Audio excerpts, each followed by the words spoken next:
இந்த ஹீரோ வருண் உண்மையிலே சொல்றேன், இந்த படத்துக்கு அப்புறம் அவருக்கு வந்து ஒரு பயங்கரமான எதிர்காலம் இருக்கு. இது வரைக்கும் ஒரு டைரக்டருமே ஒரு கதை எழுதும் போது ஒரு ஹீரோ மனசுல வச்சு எழுதுவாங்க. இந்த ஜோஷுவா படம் பார்த்ததுக்கு அப்புறம் கண்டிப்பாக இந்த வருண மனசுல வச்சுதான் கதை எழுதுவாங்க. சோ அந்த அளவுக்கு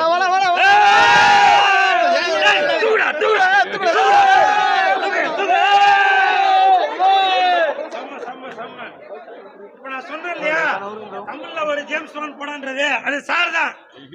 படம் பாத்தீங்கன்னா சும்மா பழனி படிக்கட்டு மாதிரி இந்த படத்தை தயாரிச்சிருக்கிற ஐஸ்வரி கணேஷ் சார், உங்களுக்கும் என் மனமார்ந்த வாழ்த்துக்கள். இந்த மாதிரி படம் நீங்க என்டர்டைன்மெண்டா கொடுத்துட்டே இருக்கணும். நம்ம ஹீரோ வருண் அவர்கள் இனி வரும் காலங்களில் மக்களுக்கு என்டர்டைன்மெண்ட் கொடுக்குற மாதிரி இதே மாதிரி தமிழ்ல வந்து ஒரு ஜேம்ஸ் பாண்ட் படம் பார்த்துட்டு வந்தா எந்த ஒரு ஃபீல் இருக்குமோ அதே மாதிரி இந்த ஜோஷோ படம் இருக்கு.